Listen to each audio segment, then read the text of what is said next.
कृष्ण प्रेष्ठाय श्रीमते भक्तिवेदांत स्वामी नमस्ते सारस्वती देवी गौरवाणी प्रसारिणे निर्विशेष शून्यवादी जय श्री कृष्ण चैतन्य प्रभु नित्यानंद श्री अद्वैत गदाधर शिवासादि गौरभक्तवृंद हरे कृष्णा कृष्ण कृष्ण हरे हरे हरे राम राम राम हरे हरे। ओम नमो भगवते वासुदेवाय ओम नमो भगवते वासुदेवाय ओम नमो भगवते वासुदेवाय ओम नमो भगवते वासुदेवाय ओम नमो भगवते वासुदेवाय ओम नमो भगवते वासुदेवाय। శ్రీమద్ భాగవతంలో రెండో స్కందం 8వ అధ్యాయం 2, 3,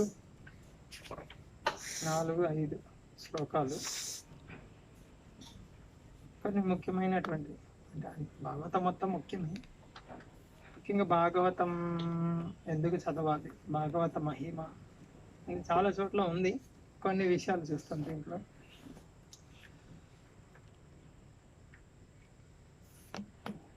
భాగవతం ఎవరు?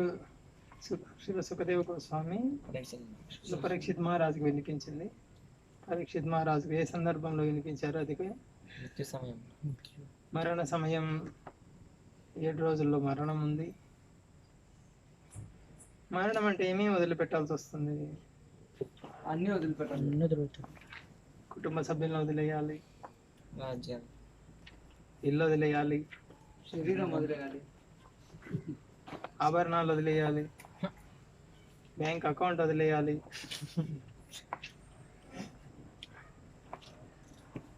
భార్య కంటే ఎక్కువగా చూసుకునే కారును వదిలేయాలి, cell phone touch cell phone వదిలేయాలి. చేతిలో పట్టుకోండొచ్చు మరణించేటప్పుడు, అది మాత్రం రాదు నీతో, అది ఇంకొకరి దగ్గరికి వెళ్ళిపోతుంది.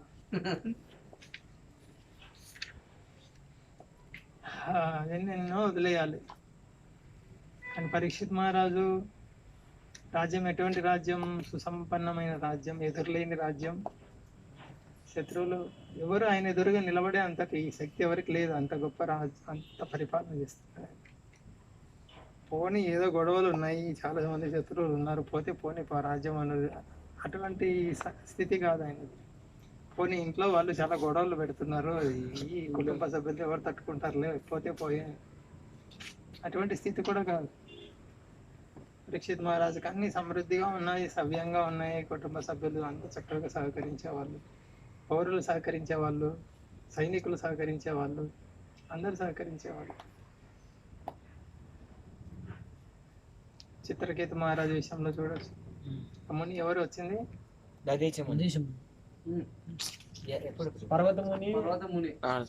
మొట్టమొదటి వచ్చింది ముని వచ్చినప్పుడు ఆ మునిని బాగా సత్కరించి అన్ని చేసిన తర్వాత కుశల ప్రశ్నలు వేస్తారు. ఏమి దిగులు ఉన్నావు, నీ రాజ్యంలో నీ ప్రజలు సహకరించట్లేదా, లేకపోతే సైనికులు సహకరించట్లేదా, ఈ రకరకాలు అడుగుతారు. లేదు, అవన్నీ సవ్యంగా ఉన్నాయి నాకు. ఇట్లా పరీక్షిత్ మహారాజుకు కూడా ఎటువంటి సమస్య లేదు. రాజ్య పరిపాలన, కుటుంబం కానీ సమాజం కానీ ఎటువంటి సమస్యలు లేవు. అటువంటి రాజ్యం వదిలేసి వచ్చేసారు భరత మహారాజు. మరి అటువంటి రాజ్యం వదిలేసి వచ్చారు. చివరిలో ఏం కోరుకుంటున్నా పరీక్షిత్ మహారాజు? అక్కడ చాలా మంది వచ్చారు ఆయన దర్శించుకోవడానికి. చివరి దర్శనం, మహాప్రస్థానం. చాలా మంది ఋషులు, సాధువులు, యోగులు చాలా మంది వచ్చారు. చూద్దాం, అంత పేరుంది ఆయనకి. అన్ని పేరు ప్రతిష్టలు ఉన్నప్పటికీ ఆయన అన్ని వదిలేశారు. ఎంతోమంది, అందరికి తెలిసిన తల్లి గర్భంలో ఉండగానే కృష్ణుడు దర్శించాడు. సో వచ్చారు ఆయన, ఇక శరీరం వదలాలి. అటువంటి సన్నివేశంలో ఏమడిగా, దేనికోసం అడుగుతున్నారు ఆయన? కృష్ణుడు కావాలి నాకు, ఎవరన్నా ఇస్తారా? మీరు ఇస్తారా కృష్ణుని? ఎవరన్నా ఇస్తారని అడుగుతున్నారు. చివరికి సుఖదేవ్ గోస్వామి రావడం, అప్పుడు కృష్ణుడి గురించి సుఖదేవ్ గోస్వామి చెప్పారు, నీకేం కావాలి? కృష్ణుడు కావాలి, నేను ఇస్తాను కృష్ణుడు, నువ్వేం చింతించద్దు. ఎక్కడున్నాడు కృష్ణుడు? అందరి హృదయాల్లో ఉన్నాడు. ఎలా ఇచ్చారు సుఖదేవ్ గోస్వామి కృష్ణుడిని? కీర్తన రూపంలో ఇచ్చారు. భాగవతం విను, చెవుల ద్వారా స్వీకరించి, కృష్ణుని ఇస్తాను నేను, స్వీకరించను, ఎటువంటి సంశయం లేదు. ఇక్కడ సుఖదేవ్ గోస్వామిని పరీక్షిత్ మహారాజు వేస్తున్న ప్రశ్నలు, ఈ భాగవత మహిమ చూడొచ్చు, 2-3 శ్లోకాల్లో చూడొచ్చు. మన జీవితంలో ప్రభుపాద చూడండి, చాలా ఇచ్చారు మనకి. మందిరాలు, శ్రీ విగ్రహాలు, వ్యవసాయ క్షేత్రాలు, గురుకులాలు, శ్రీ విగ్రహ ఆరాధన, ఉత్సవాలు, రథయాత్రలు, పాదయాత్రలు, పుస్తక వితరణ, ఇన్ని ఇచ్చారు. దీంట్లోకి అత్యంత ప్రధానమైనది ఏంటంటే పుస్తకాలు ఇచ్చారు మనకి. భాగవతం, ఈ భాగవతం కోసమే అత్యంత సావధానంగా ఉండేవారు ప్రభుపాద. ఏ దేశానికి వెళ్ళినా కూడా రాత్రి ఖచ్చితంగా భాగవతం అనువాదం చేయడానికి అత్యంత ప్రాధాన్యత ఇచ్చేవారు. ఎందుకంటే ఈ భాగవతమే కలియుగం, కలియుగమైనా కాదు, ఏ యుగమైనా సరే, మరి ముఖ్యంగా ఈ కలియుగంలో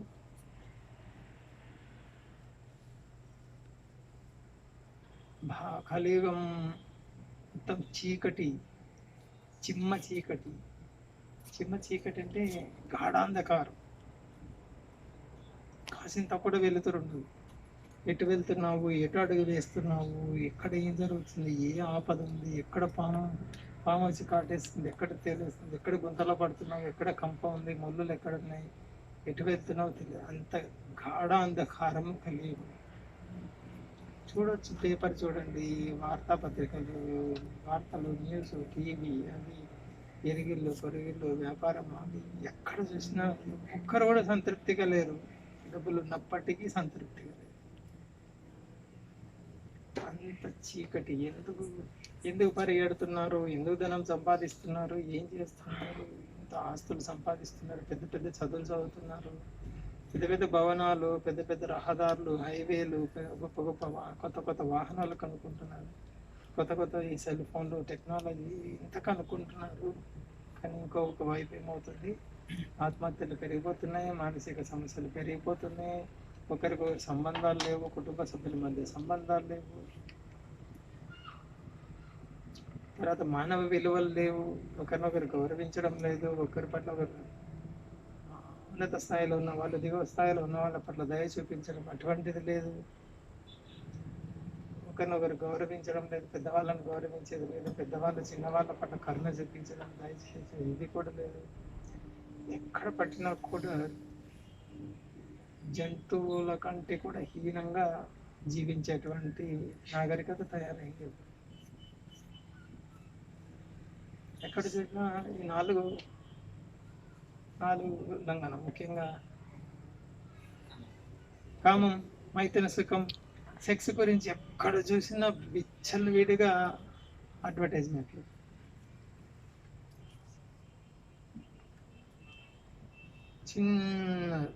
చిన్న పిల్లలు కూడా సెల్ ఫోన్లు అవే తీసుకొని చూస్తారు. అందరు కలిసి చూస్తుంటారు, కుటుంబ సమేతంగా కలిసి టీవీ చూస్తుంటారు, సినిమా చూస్తుంటారు, ఆ సినిమా హీరో హీరోయిన్ చాలా లో క్లాస్, అందరికన్నా లో క్లాస్ అంటే సమాజంలో వీళ్ళు, వాళ్ళది కుటుంబం అంతా కలిసి చూస్తుంటారు. వార్తాపత్రికలు అవే వస్తాయి, మాసపత్రికలు, వారపత్రికలు, ఇప్పుడు చేతిలో, అరచేతిలో. మానవ విలువలు లేవు, దిగజారిపోయింది పూర్తిగా, జంతు స్థాయికి దిగజారిపోయింది. జంతువుకి ఒక పద్ధతి అంటూ ఉండదు, ఒక సమయం అంటూ, ఆహార, నిద్ర, భయ, మైథునం. ఇప్పుడు ఎక్కువ చూడండి, ఎవరికైనా ఇది మంచిది కాదు, తప్పు అని చెప్తే అర్థం చేసుకునే స్థితిలో లేరు. ఇది అశ్లీలమైనవి, స్త్రీ పురుషులు ఇది అశ్లీలంగా మాట్లాడడము, కామాన్ని ఉద్రేకించి ఉద్దీపనం చేసేటువంటి వేషధారణ, ఇటువంటి తప్పు అని చెప్తే ఎవరు అర్థం చేసుకునే స్థితిలో లేరు. స్వయం తల్లిదండ్రులు అటువంటి వస్త్రాలు కొనిస్తున్నారు చిన్న పాపలకి.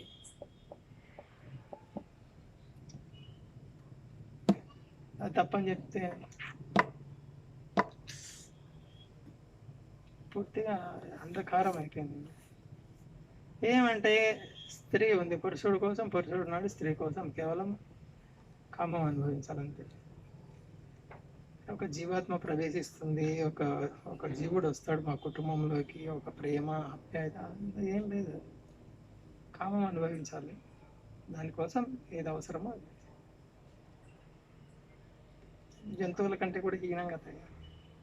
ప్రభుత్వాలే బాగా ఎంకరేజ్ చేస్తున్నాయి దీన్ని, బాగా పిల్లలకు చదువుల్లో పెట్టి నేర్పిస్తున్నారు. ఇంకా ఎక్కడ వీళ్ళకు వెలుగు ఎక్కడ ఉంది? మొత్తం చీకట్లోకి తోస్తున్నారు సమాజాన్ని. చిన్న వయసు నుంచి పిల్లల్ని ఇంత చీకట్లోకి తోస్తున్నారు. సూక్ష్మంగా వ్యభిచారాన్ని పెంచి పోషిస్తున్నారు. వాళ్ళకు వచ్చిన తర్వాత ఇంకా స్థూలంగా చేయడం మొదలుపెట్టారు. సూక్ష్మంగా అంటే చిన్నప్పటి నుంచి మనసులో నాటుతున్నారు ఇవన్నీ, వయసు వచ్చిన తర్వాత అవి చేస్తారు. ఇంత ఘోరమైన పరిస్థితి. ఈ తప్పు అనేది ఎవరికి తెలియదు. దీనివల్ల భవిష్యత్తు నాశనం అయిపోతుంది, జీవితం నాశనం అయిపోతుంది. అంత ఘోరమైన పరిస్థితి. చదువులు అలా ఉన్నాయి, పరిస్థితులు అలా ఉన్నాయి. అటువంటి పరిస్థితులు మనకి ఒకే ఒక వెలుగుని భాగవతం ఒకటే వెలుగు. ఎన్ని దోషాలు ఉన్నప్పటికీ భాగవతాన్ని శ్రద్ధగా ఎవరైతే పట్టుకుంటారో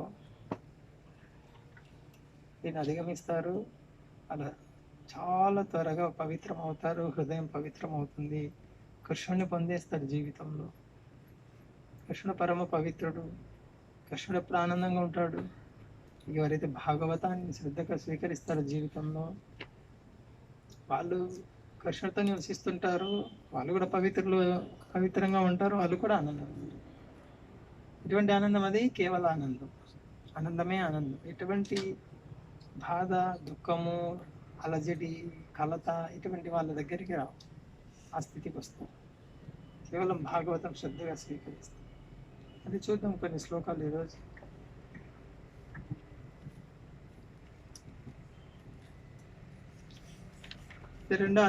రెండో స్కందం 8వ అధ్యాయం, పరీక్షిత్ మహారాజు ప్రశ్నలు. అధ్యాయం పేరు, 2వ శ్లోకం ఇది. ఏతద్వేదితుమిచ్చామి తత్వం తత్వవిదాంబరా, హరే అద్భుత వీర్యస్య కథాలోక సుమంగళ. సుమంగళ, మంగళం అంటే ఏమి? మంగళం, శుభం. చూడండి భావం. పరీక్షిత్ మహారాజు పలికాను, ఇది నేను తెలుసుకొని కోరుచున్నాను. ఇది అద్భుత పరాక్రమ సంపన్నుడకు శ్రీహరికి సంబంధించిన కథలు. శ్రీహరికి సంబంధించిన కథలు సకల లోక జీవులకు నిక్కముగా మంగళప్రదములై ఉన్నవి. సకల లోక జీవులకు, కేవలం భూమి మీద ఉన్న మానవులకే కాదు, సకల లోక జీవులకు అని చెప్పారు. అంటే ఎవరెవరికి? 84 లక్షల. ప్రతి జీవి కూడా ఉద్ధరించబడుతుంది. కృష్ణ కీర్తన, భగవద్గీత, భాగవతం ఎక్కడైతే ఉచ్చారణ, శ్రవణం, కీర్తనం జరుగుతూ ఉంటుందో అక్కడ కేవలం మానవులే కాదు, ఇతర జీవులు కూడా ఉద్ధరించబడతాయి, వాటి కర్మ నుంచి బయటపడతాయి. అటువంటి ఇప్పుడు శ్రద్ధగా వినేటువంటి మానవుల గురించి ఏం చెప్పాలి? మంగళమే మంగళం. వాళ్ళ జీవితంలో అమంగళం అనే ప్రశ్నే తలెత్తదు వాళ్ళకి. అది ఇక్కడ ఏమడుగుతున్నారు చూడండి. శ్రీహరికి సంబంధించిన కథలు సకల లోక జీవులకు మంగళప్రదములై ఉన్నవి. అంటే ఎవరు చెప్తున్నారు ఇది? పరీక్షిత్ మహారాజు. ఆయన చిన్నప్పటి నుంచే భక్తుడు, వాళ్ళ తాతలు భక్తులు, వాళ్ళ కుటుంబమే భక్తుల కుటుంబం. అంటే చాలా గొప్ప జన్మ అయినది. చిన్నప్పటి నుంచే ఆయన భక్తి చేయడం మొదలుపెట్టాడు, శిశుప్రాయం నుంచి. ఆయనకు తెలుసు శ్రీహరి కాబట్టి చెప్తున్నారు ఇక్కడ. సర్వమంగళమైనటువంటి సకల లోక జీవులకు మంగళం చేకూర్చేటువంటి శ్రీహరి యొక్క ఏమి పరాక్రమ లీలలు. పరాక్రమ సంపన్నుడు. సంపన్నుడు అంటే కలవాడు. పరాక్రమం, పరాక్రమం అంటే పరాక్రమం. శక్తి. అందరినీ అధిగమించగలడు, ఏ విషయంలో అయినా సరే అధిగమించగలడు. అనంతుడు, అనంత వీర్య సంపన్నుడు. అనంత వీర్యం అంటే బలం, అనంత శక్తి సంపన్నుడు అయినటువంటి శ్రీహరికి సంబంధించిన కథలు వినాలి. ఇక్కడ భాష్యంలో ఏం రాశారు ప్రభుపాద చూడండి. శ్రీకృష్ణ భగవానుని కర్మల వర్ణనతో నిండి ఉన్న శ్రీమద్ భాగవతము ప్రతి లోకములోని జీవులకు మంగళప్రదమై ఉన్నది.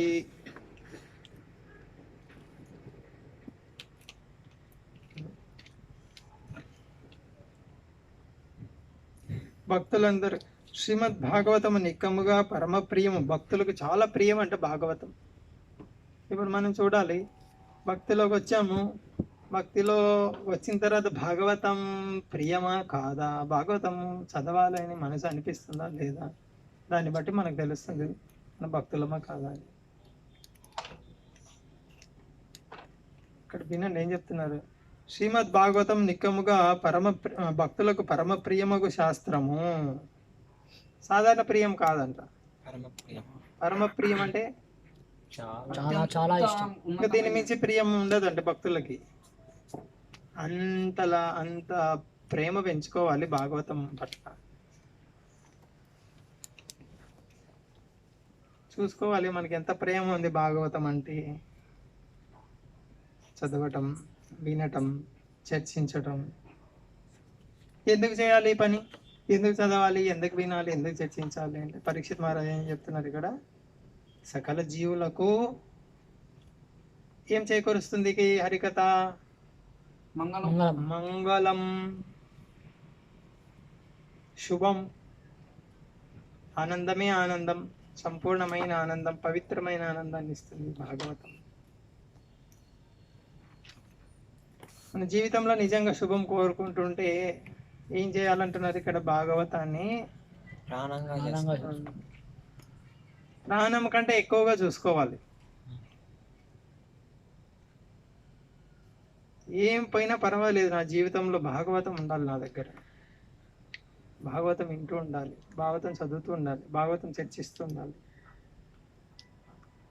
ఇది ఉంటే చాలు.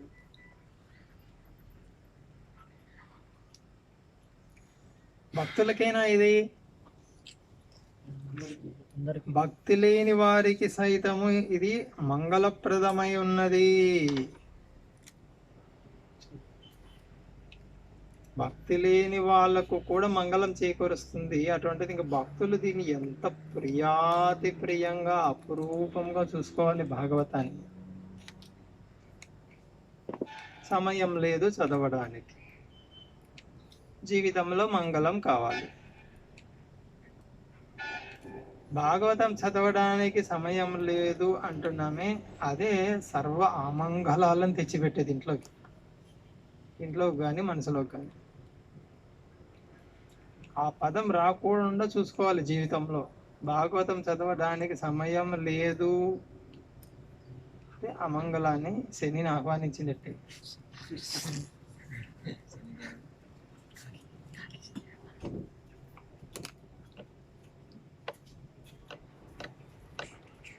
ఏం చేస్తారు శనిదేవుడు వచ్చి?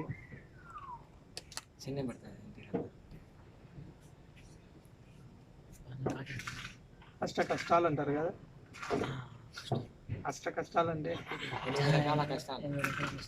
8 రకాలైన, ఎన్నో రకాలు ఉన్నాయి కష్టాలు. సరే ఇక్కడేమి భక్తి లేని వారికి సైతం ఇది మంగళప్రదమై ఉన్నది. ఏది? భాగవతం. శ్రీమద్ భాగవతం భక్తులకు అతి ప్రియము, భక్తి లేని వాళ్ళకు కూడా మంగళకరమై ఉన్నది. వాళ్ళు కూడా వింటే వాళ్ళ జీవితంలో అశుభం తొలగిపోతుంది. భక్తుల లక్ష్యం ఏంటి? భగవంతుని పట్ల ప్రేమతో చేసే భక్తియుక్త సేవ స్థాయికి రావాలి. ప్రేమ భగవంతుని ప్రేమించే స్థితి. భాగవతం నిన్న ఆ స్థితికి తీసుకొని వస్తుంది. మనం ఒకరోజు చెప్పుకున్నాం కదా, కృష్ణుడు 4 రూపాయల ప్రకటన అవుతాడు ఇక్కడ. భాగవతం, తులసి, వైష్ణవ, గంగా. శ్రీమద్ భాగవతం స్వయం కృష్ణుడే శబ్ద రూపంలో ప్రకటమయ్యాడు. పరీక్షిత్ మహారాజు ఏం ఆరాధన చేశారు? శబ్ద బ్రహ్మ. భాగవతం విన్నారు, కృష్ణుని చేరుకున్నారు. కృష్ణుని పట్ల ప్రేమ కలిగి. తర్వాత చూడండి 3వ శ్లోకం. కథయస్య మహాభాగా యతాహం అఖిలాత్మని కృష్ణే నివేశ్య నిస్సంగం మనస్త్యక్ష్వే కలేవరం. ఓ సుఖదేవ గోస్వామి, శరీరం వదిలే సమయం వచ్చింది నాకు. ఇల్లు వదిలేసి వచ్చారు, రాజ్యం వదిలేసి వచ్చారు, కోశాగాదరం వదిలేశారు, రథము, గుర్రాలు, ఐశ్వర్యము, సంపద అన్నీ వదిలేసి వచ్చారు. ఏం వదలాల్సింది ఇప్పుడు? శరీరం వదలాల్సింది ఇప్పుడు. అవన్నీ వదులుకొని వచ్చారు. చూడండి ఎటువంటి సామ్రాజ్యం, ముందే చెప్పుకున్నాం కదా, ఎదురులేని రాజ్యం, సుసంపన్నమైనటువంటి రాజ్యం, సుభిక్షంగా ఉన్నటువంటి రాజ్యం, ఏమీ కొరత లేదు, ఎవరు ఎదురు చెప్పేవాళ్ళు లేరు ఆయన పరాక్రమానికి. అటువంటి దాన్ని వదిలేసి వచ్చారు. ఇప్పుడు ఏం చెప్తున్నారు? శరీరం వదలాల్సింది శ్రీ సుఖదేవ గోస్వామితో. ఓ మహాభాగా సుఖదేవ గోస్వామి, అఖిలాత్ముడు శ్రీకృష్ణ భగవానుని యందు నేను మనస్సును సంలగ్నము చేసి భౌతిక గుణముల నుండి పూర్తిగా విడివడి ఈ దేహమును త్యజించినట్లుగా శ్రీమద్ భాగవత వనం దయచేసి కొనసాగించండి. ఎంత ఏం వర్ణన ఇది! అన్నిటికన్నా పెద్ద భయం ఏంది మనకి? మరణం. చాలా భయాలు ఉన్నాయి, అన్నిట్లో పెద్ద భయం ఇది మరణం. శరీరం వదలడం చాలా భయానకమైనటువంటిది. ఆ పదం వెంటనే వణికిపోతాం. మరణం, చావు, మృత్యువు వద్దు, ఆ పదాలే రాకూడదు, ఆ పదాలే వినకూడదు. భయం ఉంది కాబట్టి పరీక్షిత్ మహారాజ్ ఏం చెప్తున్నారు? సమయం వచ్చింది నాకు, వదలాలి, కృష్ణుని చేరుకోవాలి, నేను ఆ విధంగా నన్ను తయారు చేయండి. చూడండి దేహభావన ఎంతవరకు ఉంటుంది? చాలా స్థాయిల్లో ఉంటుంది. సమాజ స్థాయి, దేశ స్థాయి, రాజ్య స్థాయి, సమాజము, దేశము, జాతి, చివరికి కుటుంబం, ఇంకా ఇంకా ఇంకా వస్తే దేహం, నేను వ్యక్తిగతంగా. చివరిగా ఆ కుటుంబ సభ్యులు చనిపోయిన బాధపడతాను, వాళ్ళకి ఏదైనా జరిగిన బాధపడతాను. ఇంకొంచెం విస్తరిస్తే నా జాతి, ఇంకొంచెం విస్తరిస్తే నా దేశం, నా రాజ్యం, సమాజం. ఈ చివరిగా దేనికి బంధం అయి ఉంటాం మనం? శరీరం పట్ల బంధం ఉంటుంది. దాన్ని త్యజించడం అత్యంత భయానకమైంది, వదిలిపెట్టడం. నేను వదిలిపెట్టాలి, సమయం వచ్చింది. ఎలా ఏం చెప్తున్నారు? నా మనసు పూర్తిగా కృష్ణ మీద నిలబడిపోయే విధంగా కృష్ణ కథ చెప్పండి. ఎక్కడ కూర్చొన్నారు వీళ్ళు? గంగా తటంలో కూర్చొని ఉన్నారు. ఏం ఆరాధన చేస్తున్నారు? చెవులతో ఆరాధన చేయాలని ఆసక్తి చూపిస్తున్నారు పరీక్షిత్ మహారాజ్.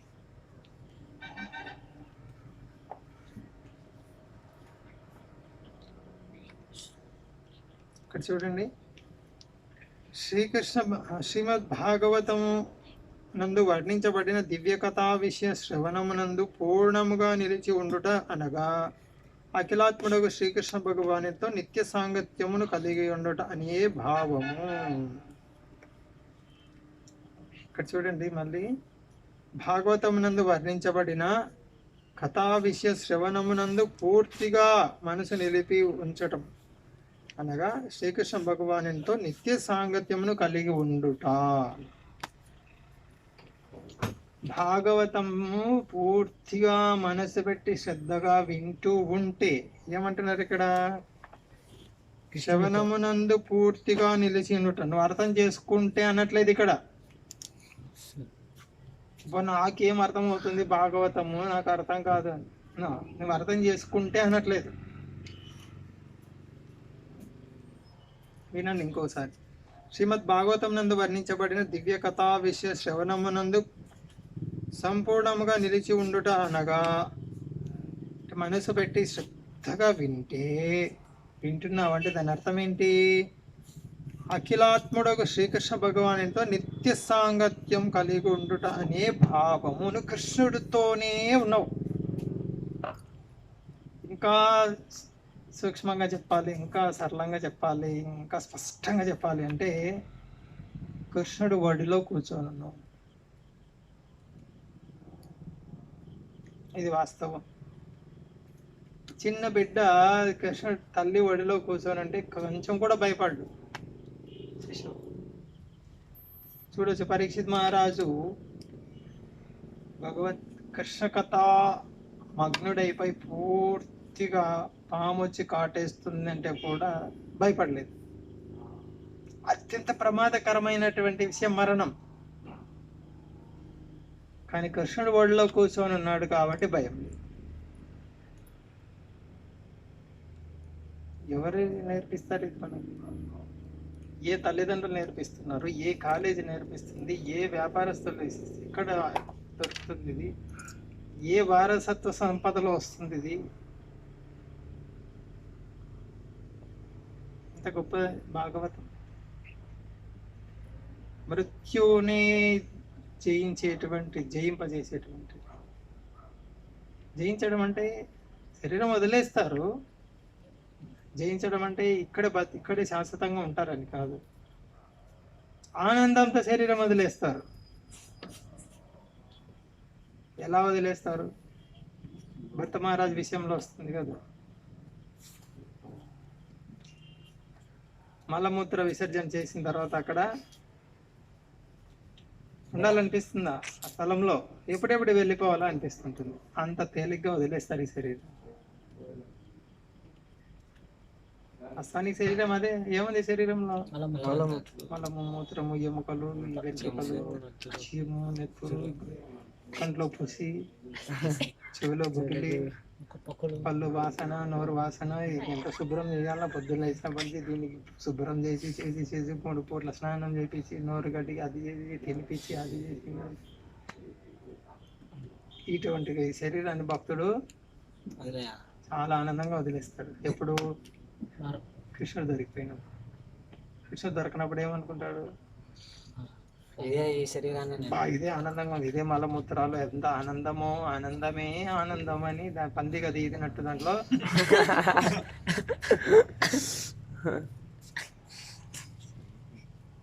జరిగేది అదే.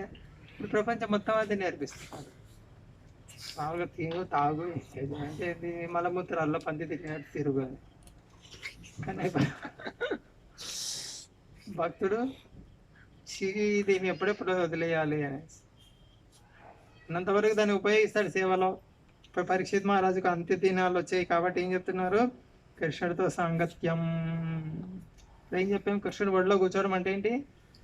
శ్రద్ధగా ఎవరైతే శ్రవణం చేస్తారో కృష్ణ కథా శ్రవణం, వాళ్ళు ఎక్కడ కూర్చొని ఉన్నట్టు? కృష్ణుడి ఒడిలో కూర్చొన్నారు. ఇంకెవరు తాకుతారు వచ్చి నిన్ను? ఏ భయం వచ్చి తాకుతుంది నిన్ను? అభయ చరణారవింద. కృష్ణుడి పాదాలకు ఏం పేరు? అభయ హస్తాలు, అభయ చరణాలు. భయానికే భయం కలిగిస్తాడు ఎవరు? కృష్ణుడు. భయానికే భయం కలిగించేటువంటి కృష్ణుడు. అన్నిటికన్నా పెద్ద భయం ఏది మనకి? మాయ. మృత్యువు. ఆ మృత్యువు కూడా భయపడుతుంది కృష్ణుడిని చూస్తే, కృష్ణ భక్తుల్ని చూస్తే. యమధర్మరాజు చెప్పారు కదా, భక్తుల దగ్గరికి వెళ్ళొద్దు. అంటిమాల ఉందా, తిలకం ఉందా, జపమాల ఉందా, ప్రణామం చేశాడా, అడిగి వద్దు, వాళ్ళ దగ్గరికి వెళ్ళొద్దు, మీరు దూరం నుంచి ప్రణామం చేసి వచ్చేయండి. వెళ్తే చిక్కుల్లో పడతారు. నాకు తెలీదు, ఈ ఒక్కసారికి నేను విష్ణువుని క్షమాపణ వేడుకుంటాను, ఏదో పొరపాటు అయిందని. ఈసారి వెళ్తే మాత్రం మీ బాధలు మీరు అనుభవించాల్సిందే, నా వల్ల కాదు. భక్తుల విషయంలో అంటే అజామిలు భక్తులే కదా. అభిచేసు దురాచారో భజతే మామనన్న ఆయన నామం చెప్తూనే ఉన్నాడు, ఏం చేసినా కూడా వదిలిపెట్టలేదు. అటువంటి శ్రద్ధగా చేసే వాళ్ళ గురించి ఏం చెప్పాలి? కాబట్టి మృత్యు అన్నిటికన్నా భయంకరమైనటువంటి భయాన్ని కలిగిస్తుంది. కానీ కృష్ణుడు ఒళ్ళో కూర్చున్నటువంటి వ్యక్తి శరీరాన్ని చాలా చాలా ఆనందంగా తేలికగా వదిలేస్తాడు, నవ్వుతూ వదిలేస్తాడు. పాత చొక్కా పోయింది, కొత్త చొక్కా వచ్చింది. చిన్న పిల్లలు ఎంత ఆనందపడతారో, పండగ వస్తుంది, పాత చొక్కా పోయి చిరిగిపోయింది కొత్తది. సంక్రాంతి వచ్చినప్పుడు సంక్రాంతి వచ్చినప్పుడు ఏం చేస్తారు? పాత తీసి మంటలో వేసేస్తారు, భోగి మంట. అట్లా భక్తుడు వదిలేస్తాడు, పాతది అయిపోయింది, నేను గోలోకం వెళ్ళిపోవాలి. ఎవరు వదిలేస్తారు అంత సంతోషంగా అంటే ఇది. అది పరీక్షిత్ మహారాజు కోరుకుంటుంది ఏంటి? ఈ శరీరం వదిలే సమయం వచ్చింది, వదిలేస్తాను నేను, దానికి మీరు కృష్ణుని ఇవ్వండి, నాకు కృష్ణ కథ ఇవ్వండి. అది భగవంతుడి ఒళ్ళో కూర్చొని ఉన్నాడు, భగవంతుడి సాన్నిధ్యంలో ఉన్నాడు. భాగవతం అంటే అది.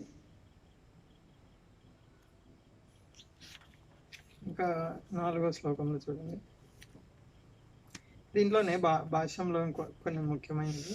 పరీక్షిత్ మహారాజు అప్పటికే రాజ్యము కుటుంబము అను సమస్త బంధములను త్యజించి ఉన్నప్పటికీ భౌతిక దేహము గురించి మాత్రం ఇంకనూ సచేతనుడై ఉండెను. ఇంకా భౌతిక దేహం, ఆయన దేహం గురించి కొంచెము చైతన్యం, దేహ చైతన్యం ఉంది, దేహ భావన ఉంది, అందు గురించి అంటున్నారు ఇక్కడ. అది కూడా పోవాలి నాకు. అట్టి బంధము నుండి సైతము అతడు నిత్య భగవత్ సాంగత్యము ద్వారా ముక్తుడు కాగోరేను. కృష్ణుడి సాంగత్యం కావాలి నాకు అంటున్నారు. ఏ రూపంలో? కృష్ణ కథాశ్రవణం, హరికథాశ్రవణం. అన్నమాచార్య కూడా చెప్తారు, వినరో భాగ్యము విష్ణు కథ. తర్వాత పెను బలమిదివో విష్ణు కథ. ఎంత బలం అంట? పెను తుఫాన్ అంటే తెలుసా? పెద్ద గాలి, గాలి, వర్షము, గాలి, చెట్లు విరిగి పడిపోతుంటాయి, కరెంటు స్తంభాలు పడిపోతుంటాయి, కార్లు కూడా లేచిపోతుంటాయి, వాహనాలు కింద బయట తిరిగేదానికి ఉంది. హరికేన్ అంటారు చూడు, పెను తుఫాన్. ఇప్పుడు రావట్లేదు ఇక్కడ. నేను చిన్నగా ఉన్నప్పుడు చూసేది తుఫాన్లో, ఎక్కడ చూసిన చెట్లు విరిగిపోయి. ఇప్పుడు ఎక్కడ వర్షాలే లేవు, ఒక చుక్క నీళ్ళు చూద్దామంటే కూడా. పెను తుఫాను ఎవరి వల్ల కాదు ఆపద, పెను గాలి. అట్లా అన్నమాచార్య ఏం చెప్తున్నాడు? వినరో భాగ్యము విష్ణు కథ, పెను బలము. ఈ విష్ణు కథ వింటే మీకు వచ్చేటువంటి బలం ఎవరు నిరోధించలేరు, అసలు ఎవరు లెక్క పెట్టలేరు. ఇంత బలం ఉంది ఈయనలో అని ఎవరు చెప్పలేరు. ప్రహ్లాద్ మహారాజు హిరణ్యకశిపుడు ఎంత బలం?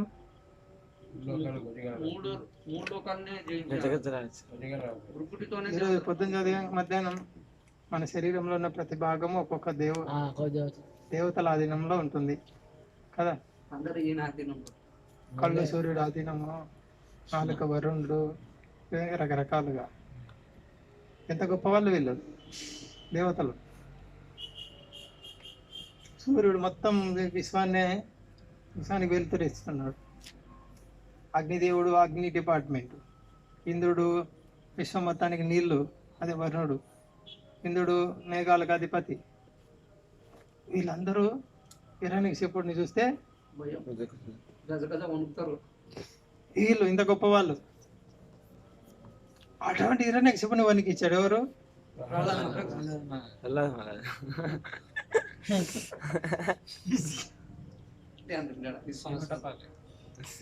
ఏ, నువ్వు బుడ్డ మిరపకాయ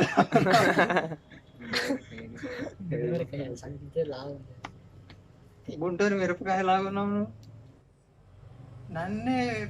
నన్ను చూస్తే ఇంద్ర, చంద్ర, వరుణ, సూర్య అందరు గజ గజ వణికిపోతారు. నా కనుబొమ్మలు కదిలితే చాలు వాళ్ళు తలదించుకుంటారు భయపడి. నా గుండెల్లో రైలు పరిగెత్తిస్తున్నావే నువ్వు, తలేవు నువ్వు.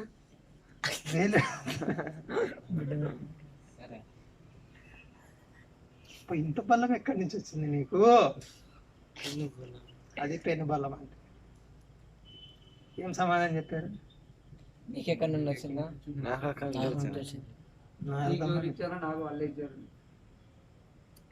మా గురువు గారు నారదమని శిష్యులు తోటి బాలలతో చెప్పేది. మా గురువు గారు ఇచ్చారు నాకు ఈ బలం. ఏ రూపంలో? మా అమ్మ గర్భంలో ఉండగా నేను భాగవతం విన్నాను. పెను బలం దొరికిపోయింది నాకు. కాబట్టి హిరణ్యకశిపుడు మా నాన్న అంటే నాకు భయమే లేదు. చిన్న గడ్డిపోసం చూసినట్టు చూస్తాను నేను. హిరణ్యకశిపుడిని గడ్డిపోసం చూసినట్టు చూస్తాను. చివరికి నిన్ను చంపుతాను ఈ రోజు అంటే, చంపుతావా? సరే నేను నిలబడుకుంటారా, చూస్తాం ఎట్లా చంపుతావు రా. కదలను కూడా కదలలేదు అక్కడ నుంచి. అన్ని ప్రయత్నాలు అయిపోయాయి. చివరికి హిరణ్యకశిపుడు నీ చావు నా చేతిలో ఉంది ఈ రోజు అంటే, చూసుకుందాం రా. నేను ఇంత, నువ్వు ఇంతున్నావు, కానీ ఏం ఉపయోగం? చూసుకుందాం రా. పెనుబలం. విష్ణు కథ విష్ణు కథ వినడం వల్ల ఏమవుతుంది? విష్ణు స్మరణ ఎప్పటికీ నిలబడిపోతుంది. అది ఇక్కడ పరీక్షిత్ మహారాజు కోరుకునేది. ఈ కథ వింటాను మీ ద్వారా, కృష్ణ స్మరణలో పూర్తిగా నిమగ్నం అయిపోతాను. ఆ విధంగా నాకు ఏ భయం ఉండదు. అన్నీ వదిలేసి వచ్చాను, ఇంక శరీరం వదలాల్సి ఉంది. దీనికి మీ సహాయం అర్థిస్తున్నాను. సుఖదేవ్ గోస్వామి సంసిద్ధత వ్యక్తం చేశారు. 7 రోజులు చాలు, భాగవతం ఇన్ని చాలు. కృష్ణుడు కావాలంతే కదా, భాగవతం ఇన్ని చాలు. హామీ ఇచ్చారు, గ్యారంటీ, ఇన్సూరెన్స్. ఇన్సూరెన్స్ అంటే బండ్లకు ఉండేది అష్యూరెన్స్ అంటారు, మనుషులకు ఉండేది మనకేం కావాలి? ఇన్సూరెన్స్ అంటే శరీరానికి ఏం లేదు, శరీరం వదిలేయాలనుకుంటున్నారు ఇక్కడ. ఇన్సూరెన్స్, కృష్ణ కథ ఎంత వింటావో అంత ఎక్కువ ఇన్సూరెన్స్ నీకు. ఎల్ఐసిలో డబ్బులు కట్టేది కాదు.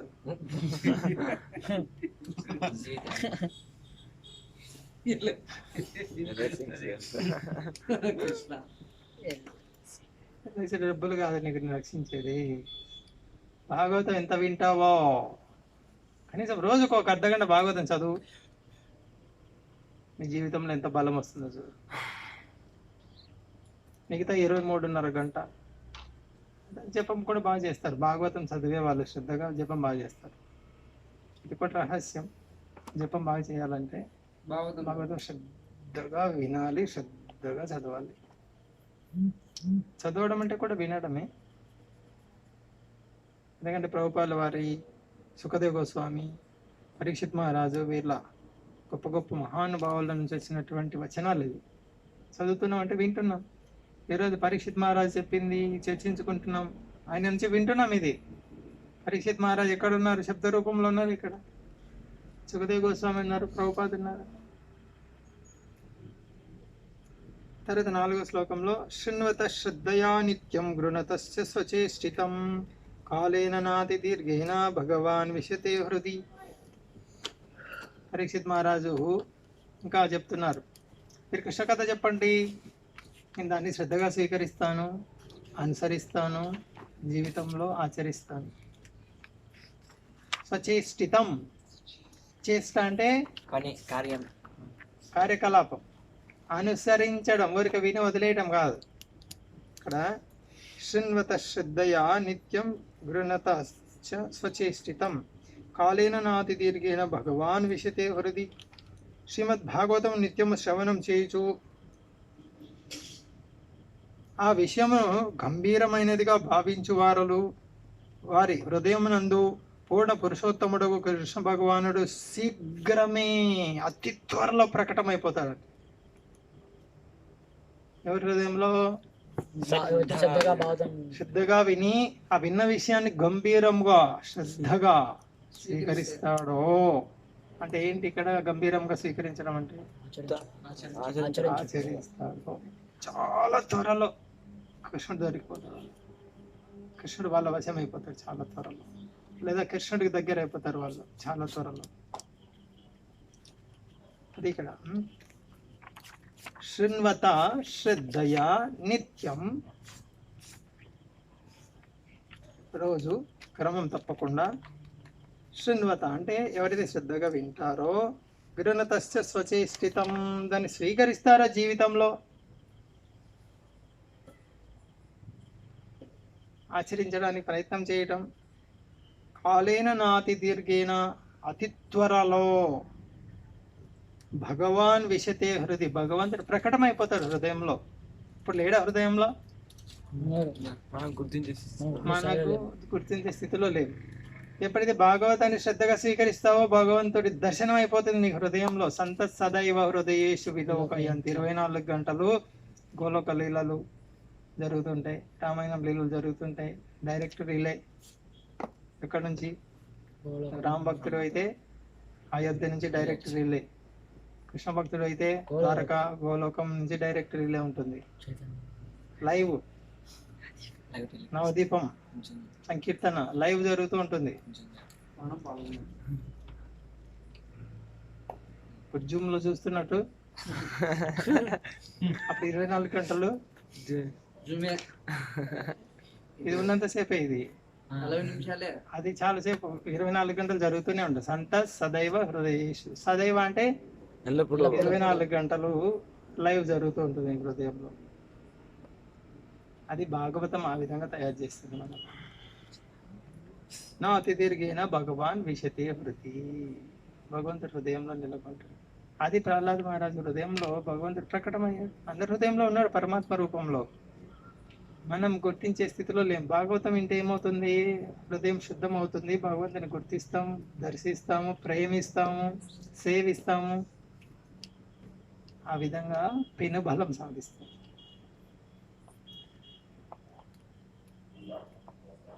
చిన్నపిల్లవాడికి స్వతహాగా శక్తి ఉండదు, తల్లిదండ్రులు అండ చూసుకొని మాట్లాడతాడు.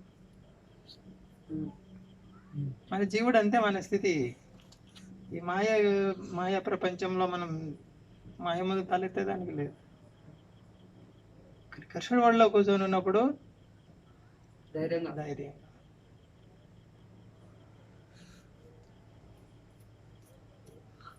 ఇంకొక శ్లోకం చూడండి ఇక్కడ.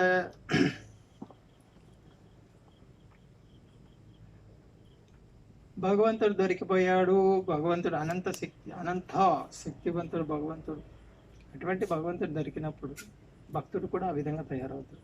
అందు గురించి భక్తుడిని కూడా కొన్నిసార్లు భగవాన్ అనే పదంతో సంబోధిస్తారు. అంటే భగవాన్ అని కాదు, భగవంతుడంత శక్తి సంపాదించాడు.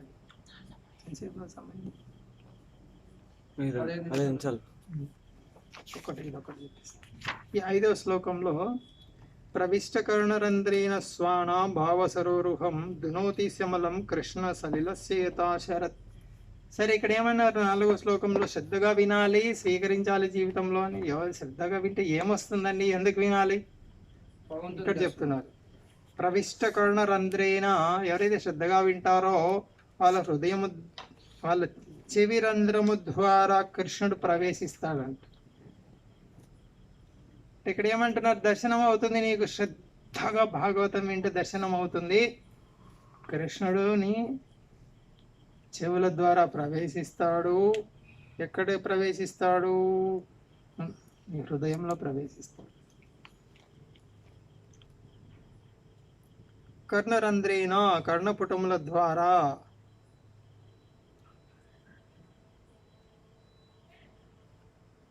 ప్రవేశించి ఏం చేస్తాడంట? దునోతి శమలం. శమలం మలం అంటే కామ, క్రోధ, మోహ, లోభ, మద, తినడము, తాగడము, మైథునము, సెక్స్ అనుభవించడము, ఈ కోరికలు ఆ కోరికలు, మంచి వస్త్రధారణ చేయాలి, ఇల్లు కట్టాలి, ధనము, ఈ ఆర్భాటము, ఇవన్నీ కష్టాలు గురి చేసేటి. ఇదంతా తోడు చేస్తాడంట భగవంతుడు. ఎవరికి? వింటేనా అర్థం చేసుకుంటేనా? శ్రద్ధగా విని దాని ప్రయత్నం చేస్తే చాలు. అంత శక్తి భాగవతం. నీకు చదవచ్చా రాదా, అర్థమవుతుందా కాదా తర్వాత విషయం. వింటున్నావా లేదా, చదువుతున్నావా లేదా, శ్రద్ధగా అంటే సెల్ ఫోన్ వచ్చినప్పుడు సెల్ ఫోన్ మాట్లాడటము, కొంచెంసేపు ఇది చదవడం, ఇది శ్రద్ధ అన్నారు. దీన్ని స్వయం కృష్ణుడే భాగవత రూపంలో ఉన్నాడు, కృష్ణుడి సమయం కేటాయించాలి అంతే. ఇప్పుడు ఇవన్నీ తర్వాత విషయం. ఇది శ్రద్ధ అంటే. కృష్ణుడు భాగవత రూపంలో ఉన్నాడు, ఏం నష్టం వస్తుంది? ఏం రాదు.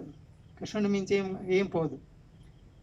అంత కృష్ణుడు ఆధీనంలో ఉంది కాబట్టి భాగవతంలో ఉన్నాడు కృష్ణుడు. ఆచార్యులు ఉన్నారు, నేను చదువుతున్నాను, తర్వాత విషయాలు తర్వాత. ఈ శ్రద్ధ అభివృద్ధి కావాలి, ఇది డెవలప్ చేసుకోవాలి మనం, ఇది అభ్యాసం చేయాలి.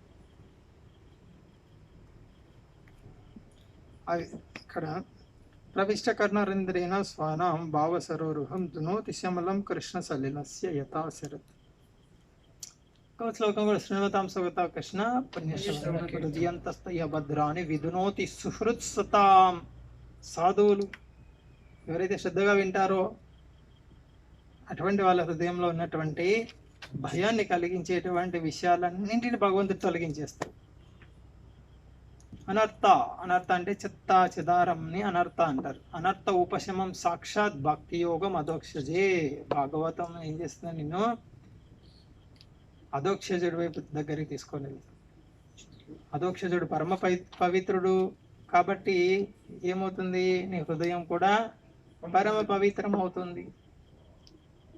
ఇంకో చోట వస్తుంది, అదే మొదటి స్కందంలోనే, యస్యాం వై శ్రూయమానాయాం, ఎవరైతే శ్రద్ధగా వింటూ ఉంటారో భాగవతం, యస్యాం వై శ్రూయమానాయాం ఏమొస్తుంది వాళ్ళకి? కృష్ణే పరమ పురుషే భక్తిరుత్పద్యతే. పరమ పురుషుడు అయినటువంటి కృష్ణుడి పట్ల భక్తి, అకుంఠిత భక్తి నెలకొంటుంది నీ హృదయంలో. కృష్ణే పరమ పురుషే భక్తిరుత్పద్యతే పుంసాం. ఏ వ్యక్తి అయితే వింటాడో శ్రద్ధగా, అటువంటి వ్యక్తి హృదయంలో భక్తి, కృష్ణ భక్తి స్థిరంగా నిలబడుతుంది. ఉత్పద్యతే, ఉత్పత్తి అవుతుంది. దానివల్ల ఏమొస్తుందంట? శోక, మోహ, భయాపహ. అపహ అంటే అపహరించడం. శోకము, మోహము, భయము మొత్తం తీసి పక్కన పడేస్తాడు కృష్ణుడు. కానీ జీవితంలో ఏడుపే ఉండదు. ముందు ఇక్కడ వచ్చింది కదా, సకల జీవులకి మంగళం భాగవతం. కాబట్టి శోకము నీ జీవితంలో ఏడుపే ఉండదు. ఇంకా క్లేశాగ్ని, నీ కష్టాలన్నీ తీసి బూడిదలో వేసినట్టే. నీ కష్టాలు బూడిద అయిపోయాయి. ఇంకేమొస్తుంది? శుభద, శుభమే శుభం, మంగళమే మంగళం. కానీ బయట వాళ్ళు చూసి ఏమనుకుంటారు? నిన్ను అంతా అమంగళం, వీళ్ళ జీవితంలో ఏం లేదు. పొద్దున్న 3 నిద్ర లేవాలి, 10 జపం చేయాలంటే 2 గంటలు, భాగవతం చదవాలంటే ఏం అంత అమంగళం అని వాళ్ళు అనుకుంటారు. శవముఖం పెట్టుకొని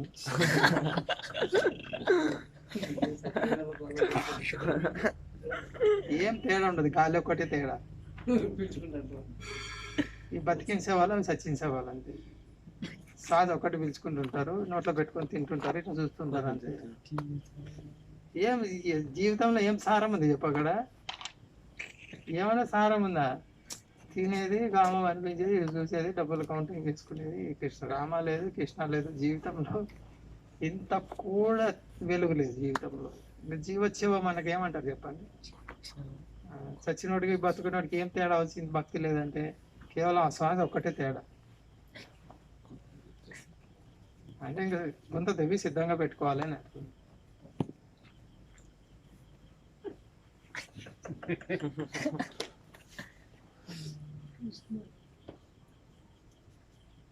కాబట్టి ఏమొస్తుంది? శోక మోహ భయ. ఇక్కడ పరీక్షిత్ మహారాజ్ చూడండి, అన్ని వదిలేసి వచ్చారు, శరీరం కూడా వదలని సిద్ధపడుతున్నారు. కృష్ణ కథ చెప్పండి, శరీరం వదిలేస్తాను, నాకు ఆ భయం కూడా పోతుంది. దేహభావన ఉన్నంతవరకు భయం అయితే ఉంటుంది. అందుకే ఇక్కడ ఏం చెప్పారు? దేహభావం నుంచి బయటపడడానికి ఇప్పుడు పరీక్షిత్ మహారాజు భాగవత కథ అడుగుతున్నారు. అంటే మనకు నేర్పించడం కోసం. ఆయన తల్లి గర్భంలోనే విష్ణువుని దర్శించాడు, మనకు నేర్పించడం కోసం. ఒకవేళ నువ్వు అన్ని వదులుకొని వచ్చినప్పటికీ దేహం పట్ల ఇంకా ఉంటుంది, అది కూడా పోగొట్టుకో, భాగవతం విను.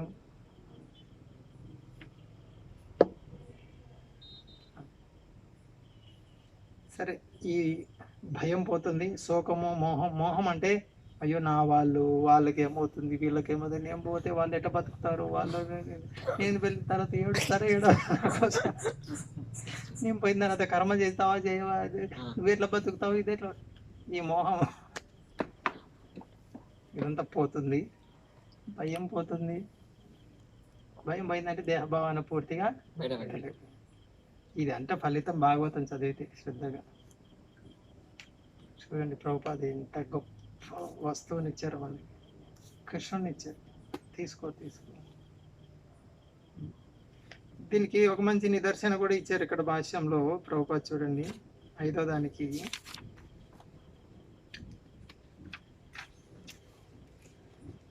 శ్రీమద్ భాగవతం శ్రవణం చేయుటకు శ్రద్ధాపూర్వకంగా ప్రయత్నించుట ద్వారా అది చాలా ముఖ్యం, గుర్తుపెట్టుకోవాలి. శ్రద్ధాపూర్వక శ్రవణం చేయుటకు ప్రయత్నించుట ద్వారా అంటే నీ ప్రయత్నం నువ్వు చేయాలి. దేనికి? వినటానికి. అర్థమైందా లేదా తర్వాత విషయం. మనుజుడు తనకు భగవానునితో గల స్వాభావిక సంబంధమును అతి శీఘ్రమే అర్థం చేసుకోగలరు. చాలా త్వరలో అర్థమైపోతుందంట. వింటే అర్థం కాలేదు నీకు అయినా కూడా విన అర్థమైపోతుందంట. వేరే ప్రయత్నం అవసరం లేదు, ఒకే ప్రయత్నం. ఏం చెప్తున్నారు అని సావధానంగా విను, అర్థమైపోతుంది. అంత గొప్పది శ్రీమద్ భాగవతం. అంత మటుకు ప్రయత్నమే నువ్వు చేయాలి. ఎంత మటుకు? అర్థం చేపించేది భగవంతుడే అర్థం చేపిస్తాడు. ఇది విజ్ఞాన్ హృదయ ప్రకాశితో. ఇంకేం చెప్తున్నారు ఇక్కడ చూడండి. ఈ విధంగా నారదముని ఉదాహరణ ఇచ్చారు ఇందులో. నారదముని గురించి ఏం చెప్తున్నారు చూడండి. నారదముని ఇంత గొప్ప స్థాయికి రావడానికి కారణం ఏమిటి? ఇంత గొప్ప స్థాయికి ప్రహ్లాద్ మహారాజు, ధ్రువ మహారాజు, వాల్మీకి ముని, తర్వాత మృగారి, ఇటువంటి వాళ్లకు, చివరికి వసుదేవుడికి కూడా బోధనలు చేశారు. యుధిష్ఠిర మహారాజుకు బోధనలు చేశారు నారదముని, ధర్మరాజుకి. ఇంత గొప్ప స్థాయికి ఎలా వచ్చారు? చిత్రకేతు మహారాజుకు బోధనలు చేశారు. ఎంతమందికి బోధనలు చేశారు? గురు శిష్య పరంపరలో అగ్ర ఆచార్యులుగా ఉన్నారు. మరి ఈయన ఇంత స్థాయికి ఎలా వచ్చారు? ఇక్కడ ఏం చెప్తున్నారు చూడండి, చాలా ముఖ్యమైనది ఇది.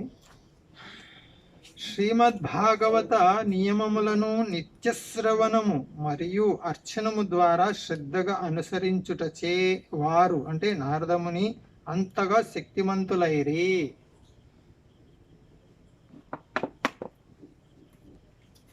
మళ్ళీ ఒకసారి చూడండి వాక్యం. నారదముని అంత గొప్ప స్థాయికి రావడానికి కారణం శ్రీమద్ భాగవత నియమములను నిత్యశ్రవణము మరియు అర్చనము ద్వారా శ్రద్ధగా అనుసరించుటచే. శ్రీమద్ భాగవతాన్ని నిత్యము వినడము, అనుసరించడము చేస్తున్నారంట నారదముని. దానివల్ల ఏమైంది? వారు అంతగా శక్తిమంతులైరి.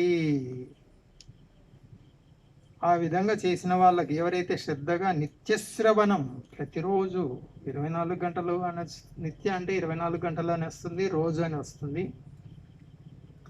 నిత్యశ్రవణము చేయటం ద్వారా భౌతిక కోరికల ప్రోగు హృదయస్థ భగవానుని స్వీయ యత్నముచి శుద్ధి పడగలదు.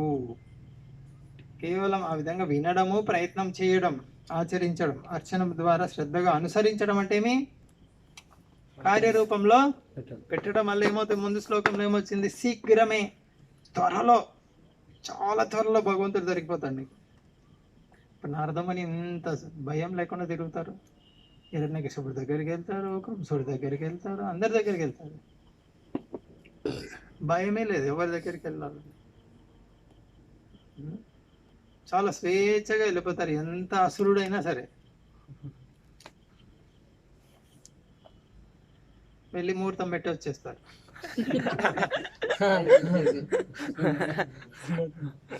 టైం బాంబ్ వచ్చేస్తారు. ఇది ధైర్యంగా మరి వెళ్ళి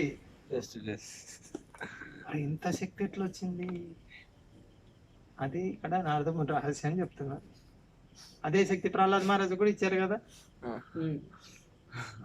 హిరణ్యకశిపుడు వచ్చాడు, ఓకే చూసుకుందాం పద, ఏం చేస్తావు చేయను. నారదముని శ్రీమద్ భాగవత నియమంలను నిత్యశ్రవణం మరియు అర్చనం ద్వారా శ్రద్ధగా అనుసరించుటచే నారదముని అంత శక్తివంతులైరి. మనం ఏం చేయాలి? ఆచార్యులని అనుసరించాలి. మనం కూడా భాగవతం వినాలి. మన ఆచార్యుల్లో నారదముని ఒకరు, ఆచరించాలి. అట్టి కార్యములు చేసినప్పుడు భౌతిక కోరికలు అనేటువంటివి హృదయం నుంచి తొలగించబడతాయి. ఎవరు తొలగిస్తారు? భగవంతుడే వాటిని శుద్ధిపరుస్తాడు. భగవానుడు సర్వదా జీవుని హృదయమునందే నివసించి ఉండును, కానీ మనుషుని భక్తియుత సేవ ద్వారా అతడు ప్రకటం కాగలడు. ఇప్పుడు లేడా అంటే ఉన్నాడు, అందరి హృదయాల్లో ఉన్నాడు. కాదు ఇప్పుడు అప్రకటంగా ఉన్నాడు. అంటే దుమ్ము, ధూళి, చెత్త చెదారం, కామ, క్రోధము, లోభ అంతా గోడలు కట్టేస్తున్నాం మనం. పరమాత్మ నీకు నాకు సంబంధం లేదు, పార్టీషన్ అయిపోయింది ఇల్లు.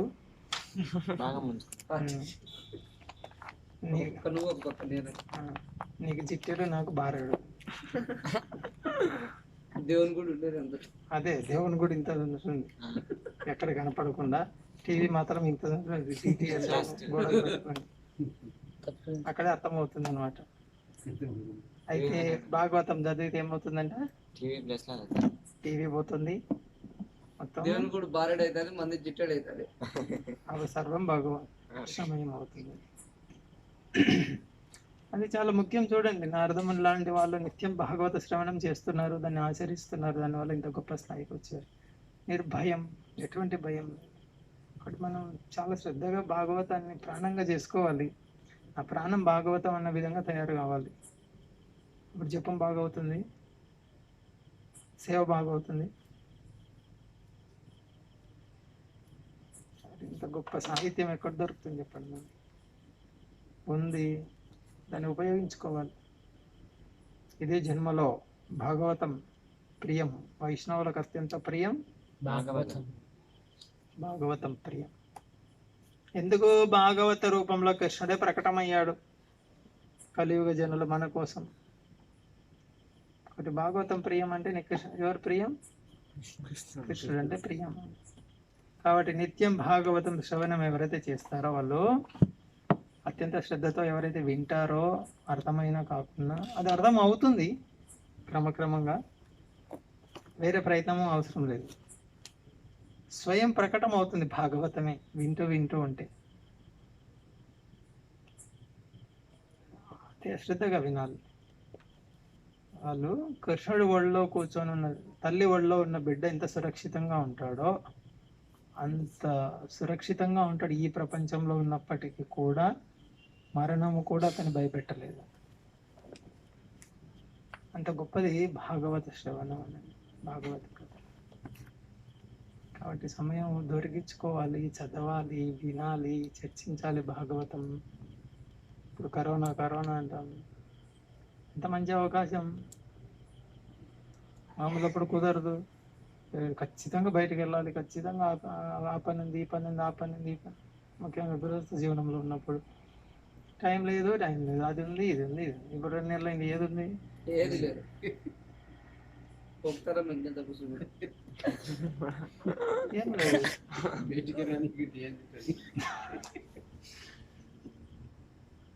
మాయమోహం ఎట్లా మోహాన్ని గురి అవుతాం చూడు మనం. చివరికి ఆదివారం కూడా గుడికి వెళ్ళలేని స్థితిలో ఇరుక్కుపోయామంటే ఎంత మోహంలో ఇరుక్కుపోయినామో మనం అర్థం చేసుకోవాలి. ఒక అర్ధగంట భాగవతం చదవడానికి సమయం లేదు కుటుంబ సభ్యులతో కలిసి లేదా ఇతర భక్తులతో కలిసి, అంటే ఎంత మోహాన్ని ఇరుక్కుపోయినా. ఏమో జరిగిపోతుంది, ఏమో అయిపోతుంది, నా ప్రాణం పోతుందేమో అని. ఏమీ పోదు. 2 నెలలు అయింది, అన్ని ఆపేసి కూర్చున్నారు. ఏం పోయింది? ఏం పోలేదు కదా.